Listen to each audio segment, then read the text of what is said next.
여러분, 오늘 결산의 주일을 맞이했습니다. 함께 이렇게 또 결산 보고서들이 많이 올라왔네요. 여러분들 1년 동안 정말 애 많이 쓰셨고요. 고생들 많으셨습니다.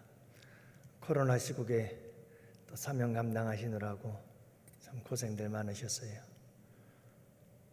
인간적으로 보면 참 어떤 때는 애처롭기도 하고 너무 마음이 또 안 되기도 하고 그랬는데, 그래도 그 충성과 그 열심이 우리 하나님의 기쁨이 되어지고 또 마지막 날에는 큰 상이, 큰 축복이 될 줄로 믿습니다. 여러분들 한 해 동안에 고생들 많으셨고요. 우리 주님께서 기쁘게 받으실 줄로 믿습니다. 우리의 부족함과 연약함은 우리 주님께서 또 채워주셔서 새해에는 더 큰 아름다운 결산이 이루어지는 복된 해가 될 줄로 믿습니다. 오늘 여러분들과 함께 나눈 이 말씀을 가지고 사실은 마태복음 25장 전체를 가지고 간단하게 이 결산 주일을 함께 말씀을 나누면서 은혜를 받고자 합니다.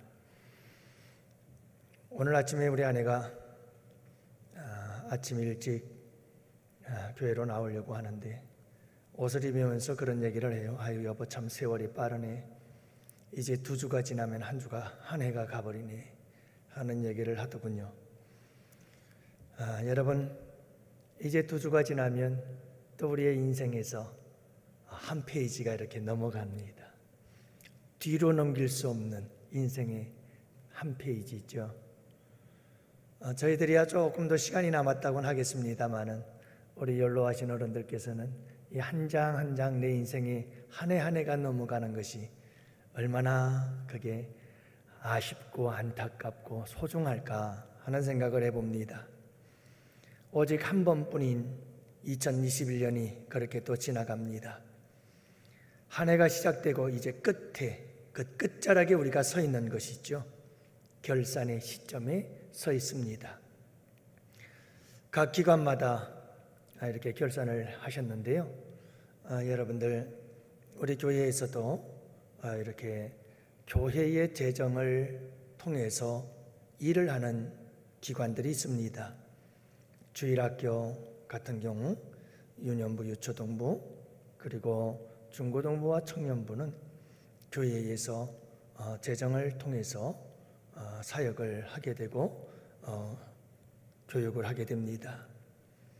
이런 부서들은 이제 교회로 1년 동안에 한 모든 일들에 대한 결산 보고가 이루어지고, 그 외에 남전도회나 여전도회와 같은 기관들은 여러분 이제 회비들을 모아서 하는 그런 기관들이기 때문에 교회에 대한 보고는 없습니다만은 기관 자체적으로 꼭 서로 결산의 보고를 함께 나누어야 되는 줄로 믿습니다. 그래서 교회는 항상 투명해야 됩니다. 모든 게 맑고 깨끗해야 됩니다. 그래서 1년 동안에 우리가 함께 결산을 보고하는데, 결산 보고 그러면 뭐 꼭 재정적인 보고만 생각하기 쉬워요. 그러나 여러분, 사실은 재정적인 보고는 그건 아무것도 아니거든요. 그것보다 더 중요한 것은 우리가 한 해 동안 그 모임 속에, 그 기관들 속에서 어떻게 주님을 위해서 일했는가, 어떤 일들을 했는가, 거기에 따라서 필요했던 재정적인 그런 상황들이 필요한 것이죠. 뭐 아무런 일도 하지 않고 그냥 재정적으로만 보고를 한다는 것은 사실 좀 부끄러운 일이 아닐까 싶어요. 그래서 각 기관들마다 분발하시고, 그래서 내년에는 사업 계획을 잘 세우시고, 각 기관들마다 여러분들이 1년 동안 어떤 일들을 하면 하나님이 가장 기뻐하실까?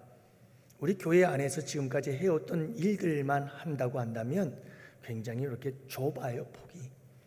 그래서 다른 교회들은 어떤 사역들을 많이 하는 걸까 하는 부분에 대해서 우리가 좀 더 정보를 수집하고 또 자꾸 알아보고, 그리고 우리 교회에서는 참 이런 것 한번 사역을 해봤으면 좋겠다라는 도전도 받고, 여러분들이 그렇게 모든 마음과 생각과 모든 정보력들을 함께 넓혀가면서 우리 교회가 하나하나 아름다운 사역을 이루어 나가는 복된 교회로 성장하고 성숙해 갈 줄 믿습니다. 그러니까 여러분들 이렇게 결산주의를 맞이하면서 그냥 재정적 결산 보고 이 정도가 아니고 우리가 어떻게 하면 좀 더 하나님을 잘 기쁘시게 해드릴 수 있을까라고 하는 관점에서 좀 더 사역과 여러 가지 사업 계획들, 우리가 행한 모든 일들, 우리의 단합된 모습, 우리의 하나된 모습, 기관들이 그런 부흥과 성장, 영혼 구원의 역사를 위해서 어떤 일들을 했는가라고 하는 전체적인 관점에서 우리가 결산을 해야 되는 줄로 믿어요.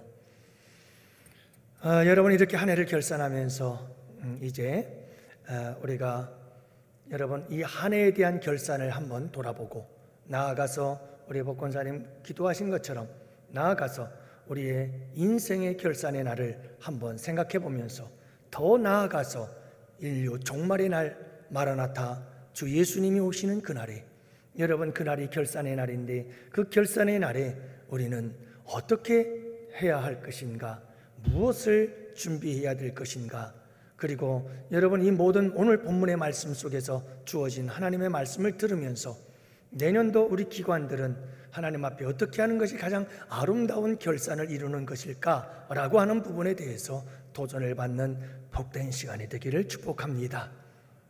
기독교의 역사관은 항상 수직적 역사관이라고 말씀을 드렸어요.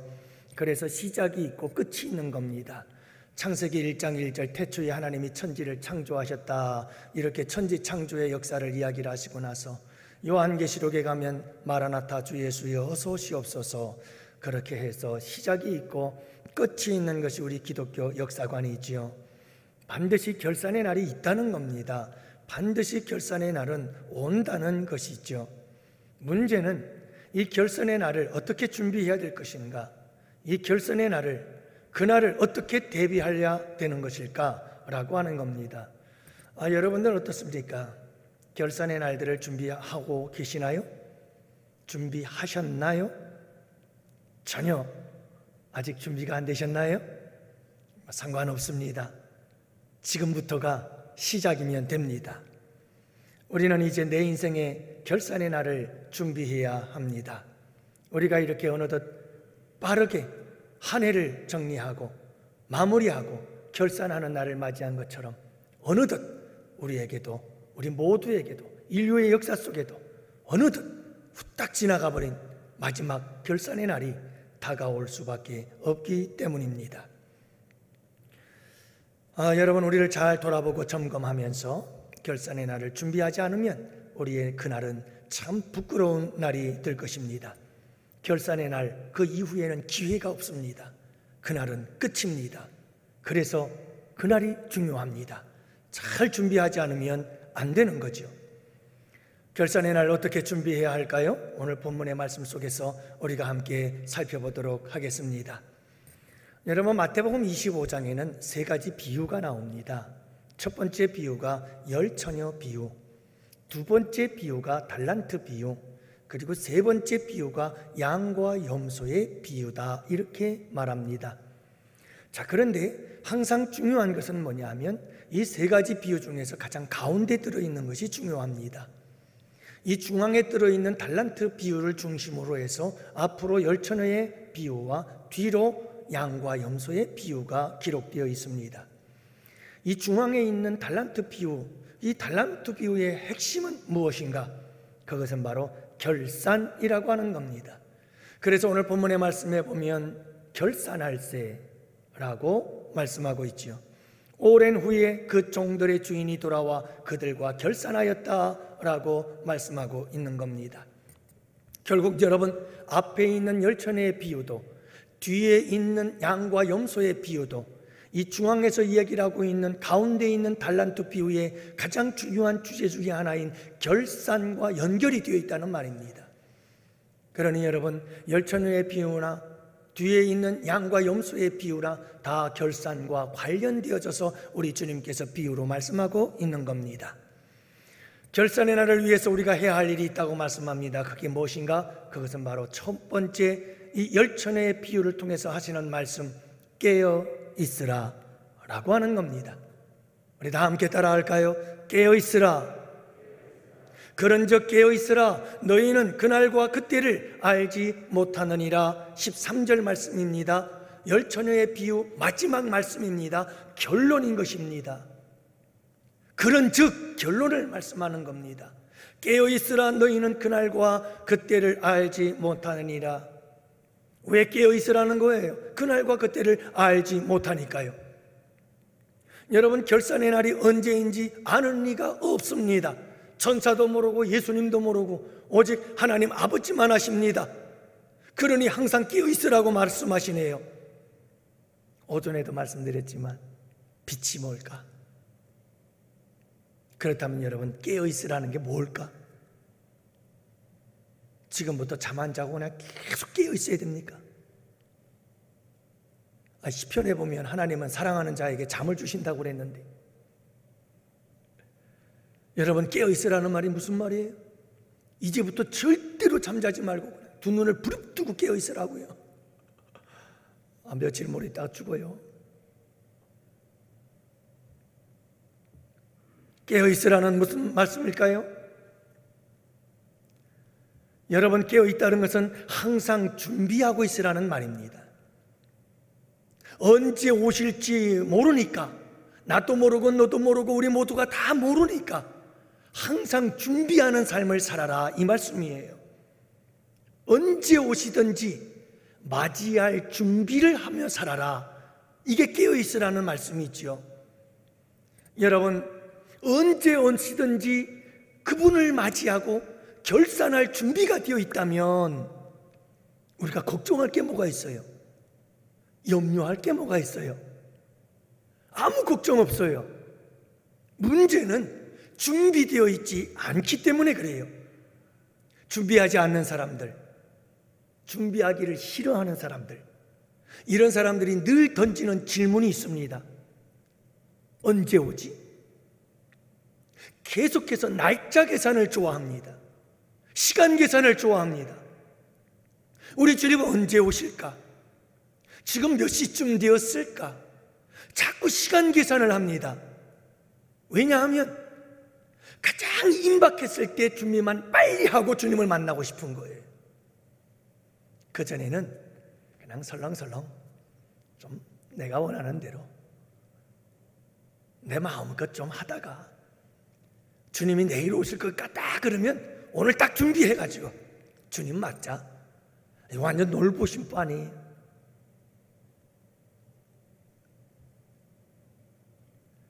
여러분, 준비가 안 된 사람들은 늘 불안합니다. 그래서 늘 신경 쓰이는 것이 결산의 날을 계산하는 겁니다. 그날이 언제 올는지 불안한 거예요. 그러니까 계속 그날에 대해서 계산을 합니다. 우리 주님의 오시는 날은 언제일까? 종말의 날은 언제일까? 결산의 날은 언제 올까? 자꾸 시간 계산을 하려고 그래요. 그러나 여러분, 우리 주님께서 깨어있으라 라고 하는 이 말씀은 시간 계산을 하라는 말씀이 아니에요. 오늘 이 하루 내 삶의 매 순간이 결산의 날을 준비하는 시간들이에요. 할렐루야. 그게 깨어있는 거예요. 이런 사람은 아무 걱정, 아무 염려할 거 없어요. 매일매일 내 삶의 순간순간이 주님의 오심을 기다리는 것이니까요. 주님의 오심을 준비하고 있는 것이니까요. 사랑하는 성도 여러분, 날짜 계산하고 있을 시간에 우리는 주님 오실 준비하며 살아가는 게 중요해요. 매 삶의 순간을 준비하시는 여러분들 되십시오. 결산의 날, 날짜 계산하고 앉아있다고 해서 그게 여러분 절대로 답이 안 나와요. 하나님이 정하신 날은 인간의 계산기로 두드려도 답이 안 나와요. 절대로 답이 없어요. 그래서 우리가 해야 될 일은 준비하는 삶을 살면 돼요. 그게 깨어있음이에요. 깨어있음이 준비하는 것이고 준비하는 것이 깨어있는 거예요. 사랑하는 성도 여러분, 우리가 해야 될 일은 우리 주님 언제 오실까? 언제 오실까? 2022년도에 3년도에 언제 오실까? 다미 선교회처럼 몇 월 며칠 몇 년도에 올 거다. 여러분, 그런 생각, 그런 계산할 필요가 없어요. 언제 와도 상관없어요.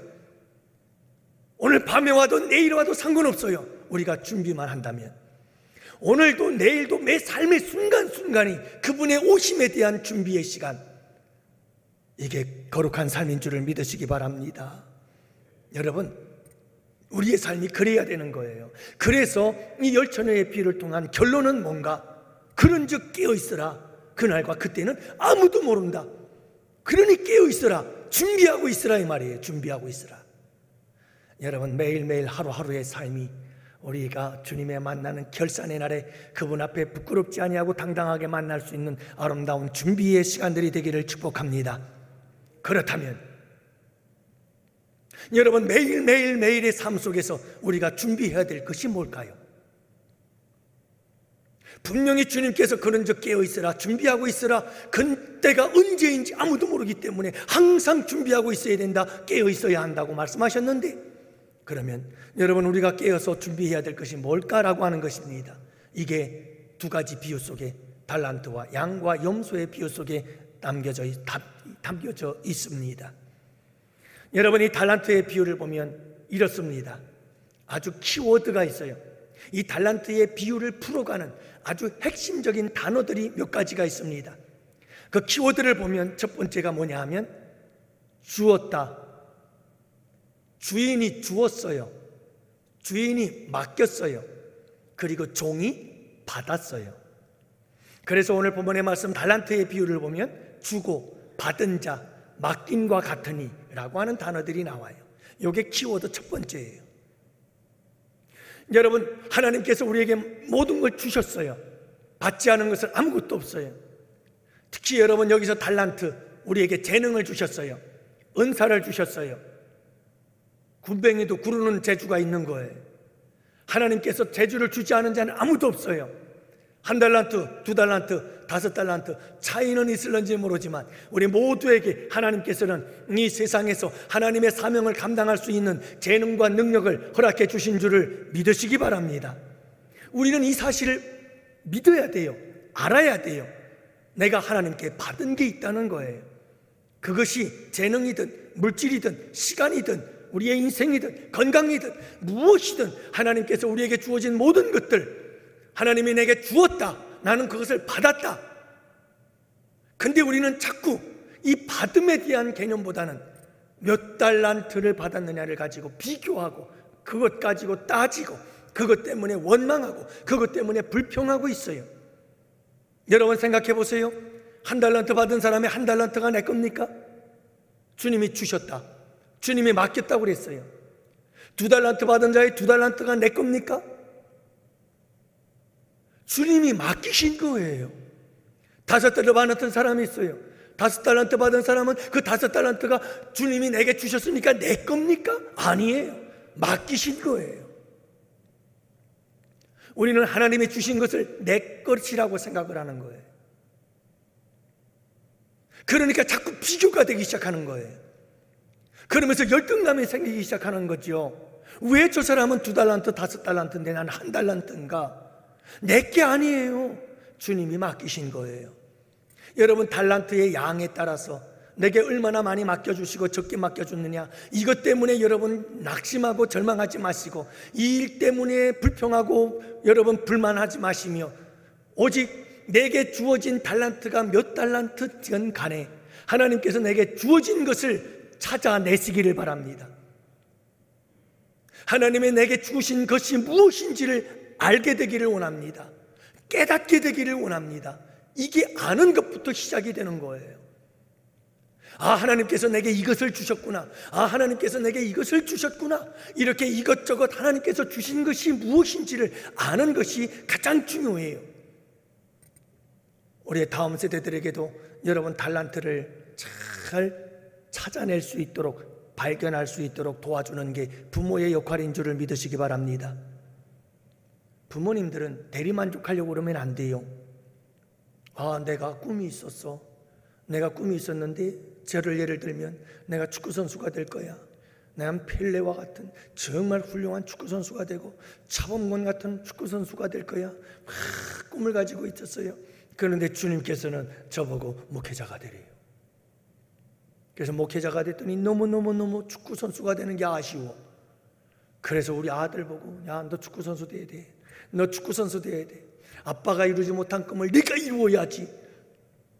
여러분, 내가 이루지 못한 꿈을 왜 아들이 이룹니까? 아들은 아들에게 하나님께서 주신 달란트가 있는 줄로 믿습니다. 이걸 대리만족하려고 그러는 거예요, 자녀들. 그래서 인생이 망가지는 자녀들 참 많습니다, 여러분. 부모들은 그렇게 하면 안 돼요. 하나님께서 우리의 자녀들에게 어떤 달란트를 주셨을까? 그 달란트를 잘 찾을 수 있도록. 그래서 어떤 부모님이 난 그 참 예수 믿지 않는 사람이긴 한데 참 지혜로운 사람이라고 생각을 했어요. 한 부모님이 그런 인터뷰를 하더라고요. 방송에 보니까 뭐 언제 본지도 모르겠지만 머릿속에 각인이 돼 있어요. 기억이 남아요. 아주 젊은 이 부인이 말이죠, 아이에게 다양한 것을 경험하게 주고 싶다는 거예요.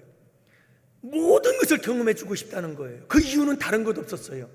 우리 아이가 가장 재미있게 가장 잘할 수 있는 게 뭔가를 찾고 싶다는 거예요. 그래서 우리 아이에게 그걸 집중적으로 가르쳐 주어서 그 아이가 가장 잘하는 것을 가장 즐겁게 일하면서 살아가는 아름다운 인생이 되기를 원한다는 거예요.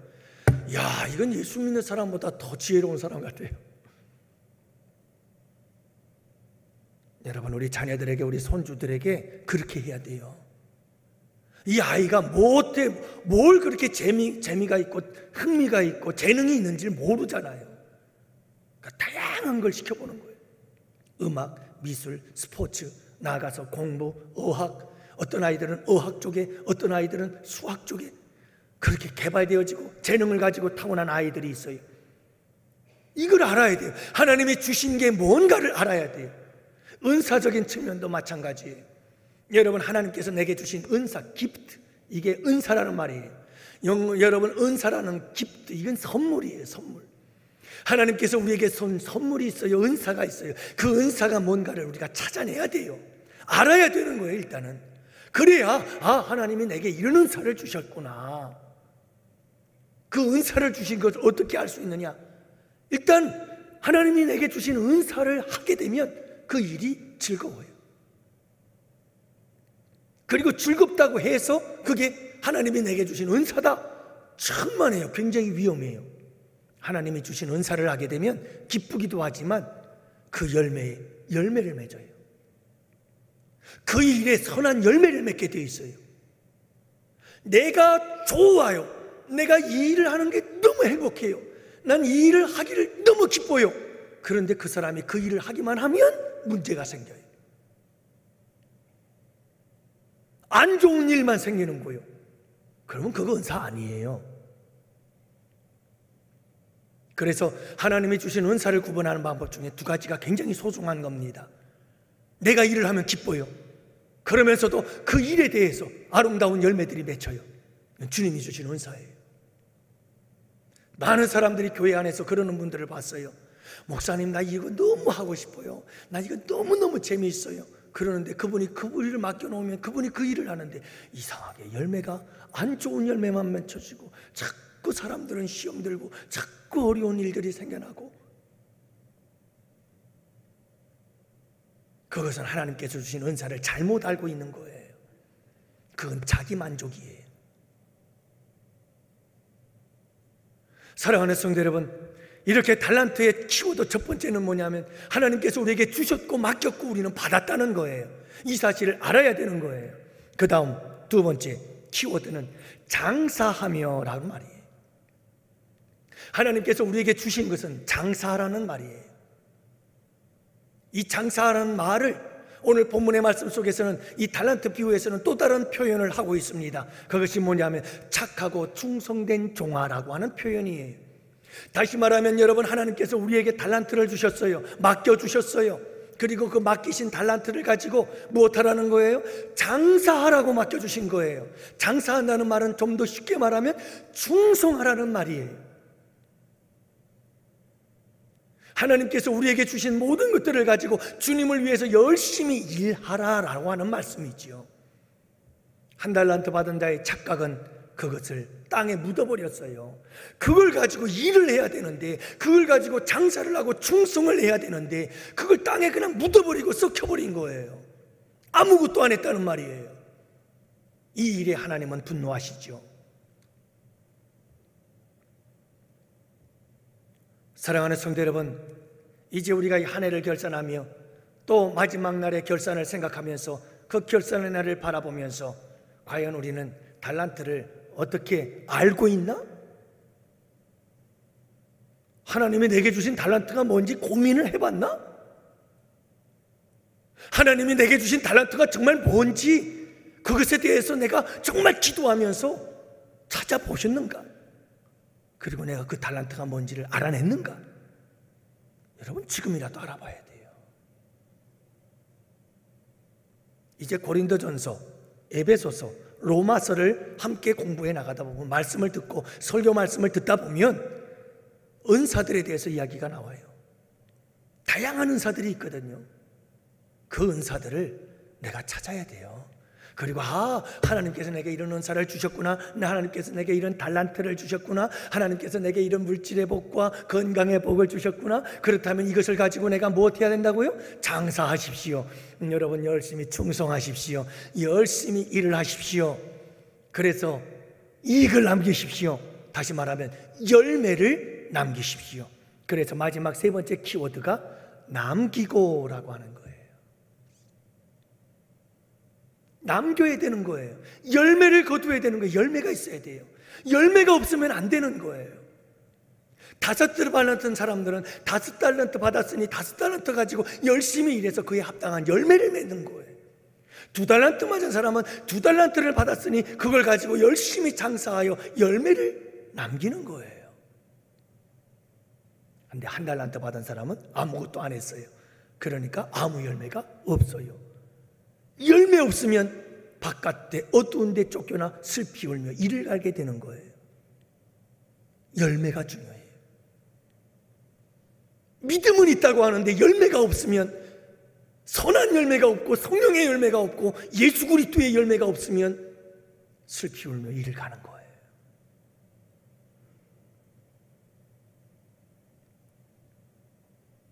사랑하는 성도 여러분, 여기에서 우리에게 중요한 도전이 하나 있습니다. 그것은 뭐냐 하면 이익을 남기고 장사하고, 이 두 가지의 단어 속에 또 다른 하나의 중요한 교훈이 있어요. 주님께서 우리를 향하여 말씀하시는 음성이 있어요. 여러분, 장사한다는 것은, 충성한다는 것은 과정이에요. 우리 주님은 그 과정을 무시하지 않습니다. 우리 주님은 이 과정을 소중하게 여기십니다. 받은 것을 가지고 얼마나 열심히 일하고 있는가, 우리 주님은 이 과정을 보십니다. 그리고 남기고 우리 주님은 열매를 보십니다. 얼마나 이익을 남겼는가, 그 결과를 보십니다. 우리는 흔히 이 결과론적인 사고를 하기 쉽습니다. 5달란트 맡겼으니 5달란트 남겨야지라고만 합니다. 그러나 우리 주님은 그 5달란트를 남기기 위해서 얼마나 열심히 충성했는가라고 하는 과정도 절대로 무시하지 않는다는 사실을 기억하시기 바랍니다. 달란트 받은 사람은 이 과정을 무시해버렸어요. 그래서 여러분, 우리 주님께서는 이렇게 이 달란트 비유를 통해서 우리가 결산의 날에 준비해야 될 것은 무엇인가, 이 세 가지의 키워드를 꼭 기억하시기를 바랍니다. 네 번째 키워드는 결산할 새 있는 겁니다. 그러니까 여러분, 달란트를 내게 주었습니다. 하나님께서 주신 게 무엇일까? 1달란트일까? 2달란트일까? 5달란트일까? 어떤 달란트일까? 이것을 여러분은 받았다는 것을 발견하십시오. 찾아내십시오. 그리고 알아야 합니다. 그 다음에 그것 가지고 장사하십시오. 충성하십시오. 열심히 봉사하고 섬기십시오. 그래서 마침내 이익을 남기는 겁니다. 열매를 남기는 겁니다. 그렇게 되면 그때 우리 주님이 오셔서 결산하게 되는 결산의 날이 돌아오는 겁니다. 이게 달란트 비유를 통해서 우리에게 결산의 날에 도전하시는 주님의 음성인 줄을 믿으시기 바랍니다. 이걸 준비해야 돼요. 그 다음 마지막 세 번째로는요, 지극히 작은 자에게 행한 것이 나에게 행한 것이다. 양과 염소의 비유예요. 무슨 얘기냐고 여러분 들어보세요. 자, 우리 주님께서 이제 마지막 세 번째 비유를 말씀하시는데, 우리 예수님께서 이렇게 말씀하십니다. 양과 염소를 구분합니다. 사람들을 불러놓고 마지막 날에, 결산의 날에 결산의 날에 양과 염소를 구분하는데 오른쪽에는 양을, 왼쪽에는 염소를 구분하여 갈라놓습니다. 자, 그리고 우리 예수님께서 오른쪽에 있는 양들을 향해서 그들에게 말합니다. 자, 그런데 오른쪽에 있는 양들을 가리켜서 뭐라고 표현하고 있느냐 하면 의인들이여 라고 말합니다. 왼쪽에 있는 염소들을, 그 염소들을 향해서 우리 주님께서 뭐라고 부르시느냐? 이렇게 부릅니다. 저주받은 자들이여. 자, 여러분, 오른쪽에 있는 양은 의인들이여 라고 말씀하고 왼쪽에 있는 염소들을 가리켜 저주받은 자들이여 라고 말씀합니다.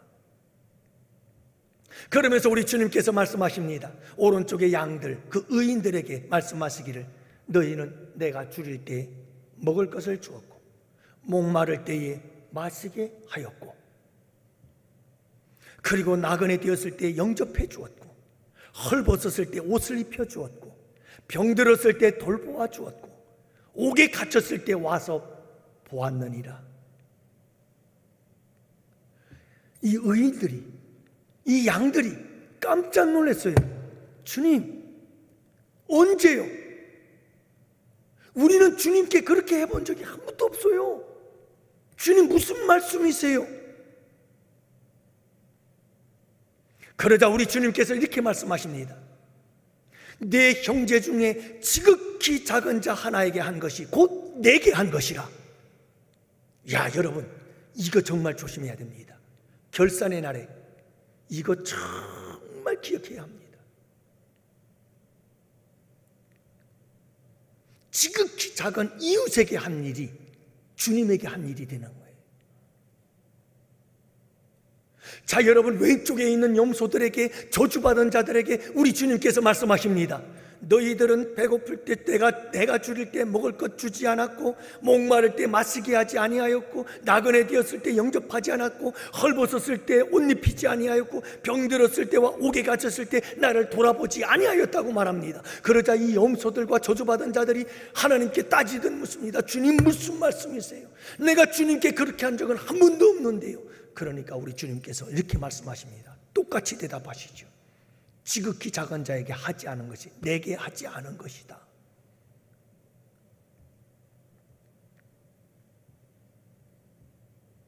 여러분, 결산의 날에 비극이 여기에 있어요. 결산의 날에 비극이 여기에 있는 거예요. 주님을 잘 섬긴다고 섬겼어요. 그러면서 이웃을 무시했어요.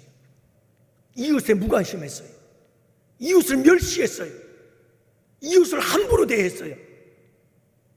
그리고 결산의 날을 맞이했어요. 여러분, 이때 비극이 일어나는 거예요. 나는 내 나름대로 주님을 열심히 섬겼는데 그날에 가니까 주님이 말씀하셔요. 너는 내가 배고플 때 먹을 것도 안 줬고 목마를 때 마시게도 안 하고 헐벗었을 때 옷도 안 줬고 내가 병들고 감옥에 갔을 때는 날 돌보지도 않았다. 그러면서 이 저주받은 자들아, 얼마나 무서운 말씀입니까? 그런데 여러분, 이 의인들을 보세요. 이 양들을 보세요. 그들은요, 이웃들을, 지극히 작은 자들을 배고프면 먹여주고 목마른 자 마시게 해주고 헐벗은 자 옷을 주고 여러분 병든 자를 돌봐주고 감옥에 갇힌 자를 찾아가 봐주고 주님을 위해서 한 일이 아니에요. 이들은 몰랐어요.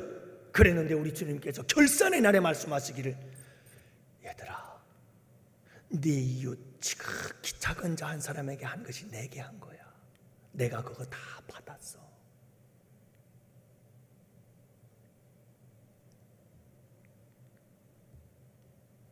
사랑하는 성도 여러분,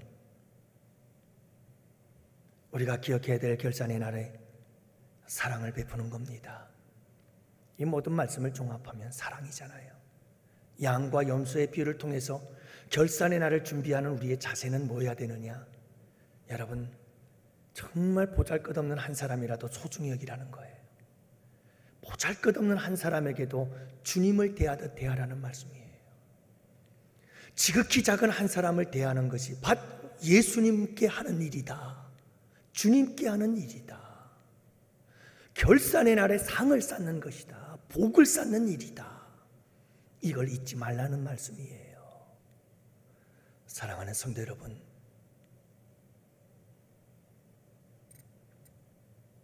양과 염소에 대한 결산의 결과가 뭔지 아세요? 임금은 이렇게 말씀합니다. 양과 의인들에 대해서 이렇게 선언하지요. 내 아버지께 복받을 자들이여, 나와 창세로부터 너희를 위하여 예비된 나라를 상속하라 하면서 축복하시죠. 염소요, 여러분, 이 임금은 염소와 저주받은 자들을 향해서 이렇게 선언합니다. 저주를 받은 자들아, 나를 떠나 마귀와 그 사자들을 위하여 예비된 영원한 불에 들어가라. 여러분, 우리가 1년을 결산하며 나아가서 우리의 인생을 결산할 때를 대비하고 이 인류의 마지막 날 예수님께서 오시는 그 결산의 날을 준비하면서 우리가 꼭 기억해야 될 것은 달란트를 어떻게 준비할 것인가, 주님이 내게 주신 것, 맡기신 것을 가지고 어떻게 잘 사용할 것인가, 열심히 충성하여 아름다운 열매들을 만들어내는 이 일을 여러분 하십시오. 또 하나는 사랑입니다. 긍휼입니다. 이웃들에게 지극히 작은 사람 한 사람 함부로 하지 마세요. 곧 그가 주님이십니다. 내가 이웃들에게 하는 일, 지극히 작은 한 사람에게 하는 것, 그 행동 하나하나, 언어 하나하나, 표정 하나하나가 주님께 하는 것입니다. 결산의 날, 우리 주님이 결산할 것이 이것입니다. 이것이에요.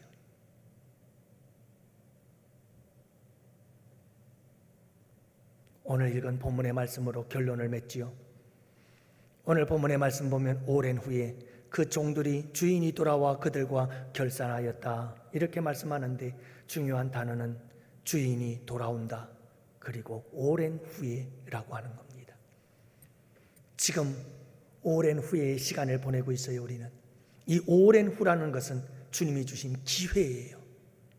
왜 이 주인은 왜 오랜 후에 돌아올까요? 왜 빨리 돌아오지 않고 오랜 후에 돌아오는 걸까요? 충분한 시간을 주고 있어요. 충분한 기회를 주고 있어요. 지금 우리는 이 오랜 후의 시간을 우리는 지내고 있어요. 기회의 시간을 지내고 있는 거예요. 아직도 여전히 주님은 우리에게 오랜 시간을 주고 있어요. 기회를 주고 있는 거예요. 그래서 괜찮아요. 지금까지 우리의 살아온 삶은 괜찮아요. 아직 오랜 후에 주님은 돌아오실 거예요. 우리에게 기회를 주실 거예요. 아직은 시간이 있다는 거예요. 지금부터 여러분 깨어 있어야 돼요. 항상 준비하십시오. 내일이 아니에요.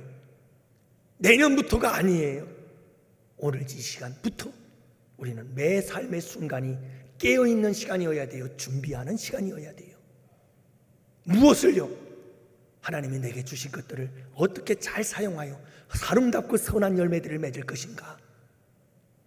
두 번째는 지극히 작은 우리의 이웃들, 우리 형제들, 우리 교회 안의 성도들, 우리 가족들, 사회의 직장의 동료들, 여러분 그들에게 우리가 어떻게 지극히 작은 자들을 대할 것인가. 사랑으로, 긍휼로, 배고프면 먹을 것을 주고 목마르면 마실 것을 주고 헐벗은 자는 옷을 주고, 여러분 그렇게 서럽게 아름다운 사랑과 긍휼을 베푸는 삶, 그것이 바로 주님을 위해서 하는 것이다. 그 기회를 지금도 우리 주님은 허락해 주셨어요. 아직도 오랜 후에 우리 주님께서 우리에게 기회를 주신 거예요. 이 기회를 잘 선용하셔서 결산의 때를 준비하는 우리 양원의 성도들 꼭 되시기를 주님의 이름으로 축복해요. 그래서 우리 주님 결산하는 날에 여러분 기쁨으로 그분을 만나고 그분의 칭찬을 받으며 그분의 나라를 상속받고 그분과 함께 영원한 삶에 들어가는 복된 양원의 성도들 되시기를 주님의 이름으로 축복합니다. 기도합시다.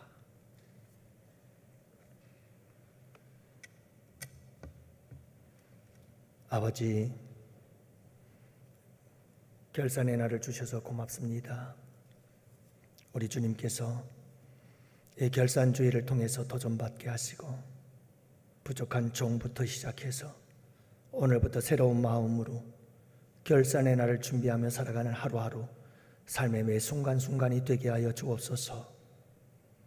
염소가 아닌 양으로 살아가게 하시고 악하고 게으른 종이 아니라 착하고 충성된 종으로 살아갈 수 있도록 주님 도우시옵소서. 감사합니다. 우리 양원의 모든 성도들 결산의 날에 우리 모두가 다 칭찬받고 상받는 복된 양원의 성도들 되도록 축복하여 주옵소서. 감사하오며 우리 구주 예수님 이름으로 기도합니다. 아멘.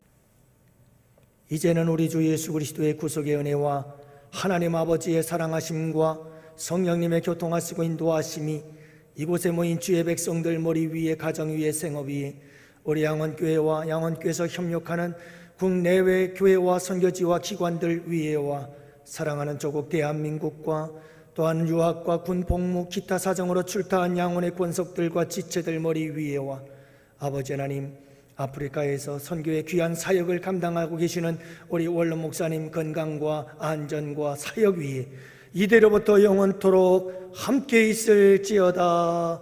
아멘. 아멘. 아멘. 여호와는 너를 지키시고 복 주시기를 원하며 여호와는 그 얼굴 빛을 내게로 향하여 비추사 은혜 베푸시기를 원하며 여호와는 그 얼굴을 내게로 향하여 드사 평강 주시기를 원하노라.